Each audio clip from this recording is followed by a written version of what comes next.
നിരോധിത സംഘടന ജമാഅത്തെ ഇസ്ലാമിക്ക് എന്നേക്കുമായി പൂട്ടുവീഴുന്നു.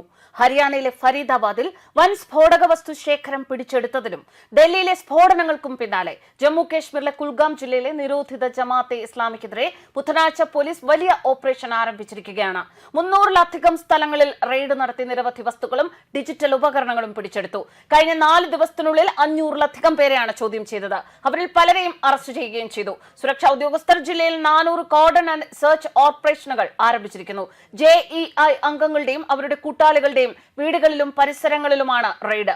ദില്ലി സ്ഫോടനത്തിനു പിന്നിൽ ജമാഅത്തെ ഇസ്ലാമിയുടെ പിന്തുണയുള്ള വൈറ്റ് കോളർ അർബൻ തീവ്രവാദികളാണ് എന്ന നിഗമനം നിലനിൽക്കവെയാണ് ഈ റെയ്ഡ് എന്നത് ശ്രദ്ധേയം. നിരോധിത സംഘടനയായ ജമാഅത്തെ ഇസ്ലാമിക്കെതിരെ കുൽഗാം പോലീസ് വലിയ തോതിലുള്ള ഓപ്പറേഷനാണ് ആരംഭിച്ചത്. 2019 കേന്ദ്ര സർക്കാർ ഈ സംഘടനയെ നിരോധിച്ചിരുന്നു. അതിനുശേഷം മുതിർന്ന നേതാക്കളെ പലരെയും അറസ്റ്റ് ചെയ്ത് ജയിലിലടയ്ക്കുകയും ചെയ്തിരുന്നു. ഭീകരതയെ താഴെത്തട്ടിൽ തന്നെ അടിച്ചമർത്തുന്നതിനുള്ള തുടർച്ചയായ ശ്രമങ്ങളുടെ ഭാഗമായാണ് ജമാഅത്ത് അംഗങ്ങളുടെയും അവരുടെ കൂട്ടാളികളുടെയും വീടുകളിലും സ്ഥലങ്ങളിലും റെയ്ഡ് നടത്തിയത് എന്ന് പോലീസ് അറിയിക്കുന്നു. അറസ്റ്റ് ചെയ്തവരെ തീവ്രവാദ വിരുദ്ധ നിയമപ്രകാരം അനന്ത്നാഗിലെ ജില്ലാ ജയിലിലേക്ക് മാറ്റി. ഷോപ്പിയാനിലും JE പ്രവർത്തകരെ ലക്ഷ്യമിട്ട് സമാന പരിശോധനകൾ നടന്നിട്ടുണ്ട് എന്നാണ് വിവരങ്ങൾ. ദില്ലി സ്ഫോടനങ്ങളെ തുടർന്ന് ജമ്മു കാശ്മീരിലുടനീളം സുരക്ഷ ശക്തമാക്കിയിട്ടുണ്ട്.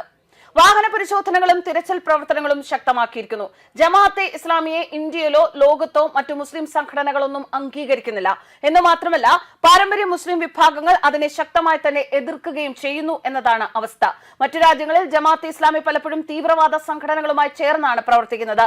മുസ്ലിങ്ങൾക്ക് നേതൃത്വം നൽകുന്ന ഉലമ നേതൃനിരയുടെ വിധി പ്രകാരം ജമാഅത്ത് നേരായ ദിശയിൽ നിന്ന് വ്യതിചലിച്ച പ്രസ്ഥാനമാണ് എന്നാണ് വിലയിരുത്തലുകൾ. മതരാഷ്ട്രവാദം ലക്ഷ്യമാക്കുന്നതിനാൽ മതനിരപേക്ഷ സംഘടനകളും ജമാഅത്തിനെ എതിർക്കുന്നുണ്ട്. ജമാഅത്തെ ഇസ്ലാമി എന്ന പേരിൽ ഇന്ത്യയിലും പാകിസ്ഥാൻ, ബംഗ്ലാദേശ്, ശ്രീലങ്ക എന്നീ രാജ്യങ്ങളിലും പ്രവർത്തിക്കുന്ന സംഘം അബുൽ അല്ല മദൂദിയുടെ ആശയങ്ങളുടെ അടിസ്ഥാനത്തിൽ രൂപീകരിക്കപ്പെട്ടതാണ്. മറ്റു രാജ്യങ്ങളെല്ലാം തീവ്രമായ നിലപാടുകൾ സ്വീകരിക്കുകയും പലപ്പോഴും ഭീകര പ്രവർത്തനങ്ങളിലും മുഴുകുന്നുണ്ട് എങ്കിലും ഇന്ത്യയിൽ സമാധാനപരമായ നിലപാടുകളാണ് പലപ്പോഴും സ്വീകരിച്ചു കാണുന്നത്. എന്നാൽ RSSനെ പോലെ തന്നെ താത്വികമായി ഇന്ത്യയുടെ ഭരണഘടനയെയോ ജനാധിപത്യ വ്യവസ്ഥയോ ജമാഅത്ത് അംഗീകരിച്ചിട്ടില്ല.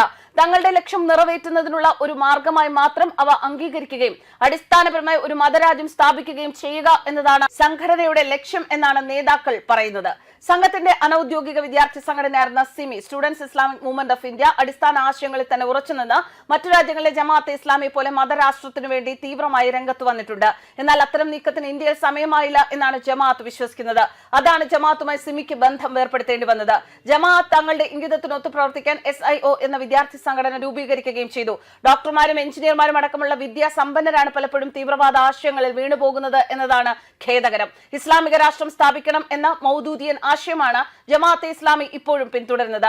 അവരുടെ ആശയധാരയിൽ നിന്നാണ് ചാവേറുകളായ ഭീകര സംഘടനകൾ വളരുന്നത്. ഈ സംഘടനകളെ നിരോധിച്ചാൽ മാത്രമേ അർബൻ ഭീകരത അവസാനിപ്പിക്കാൻ സാധിക്കുകയുള്ളൂ എന്ന അഭിപ്രായങ്ങളും ഉയരുന്നുണ്ട്. CAA പ്രക്ഷോഭം അഴിച്ചുവിട്ടത് ജമാഅത്തെ ഇസ്ലാമി, സലഫി ഗ്രൂപ്പുകൾ, റോഹിംഗ്യൻ ഗ്രൂപ്പുകൾ തുടങ്ങിയവയുടെ കൂട്ടായ പ്രവർത്തനം മൂലമാണ് എന്ന നിരീക്ഷണങ്ങളും ശക്തമായിരുന്നു. News desk Karma news.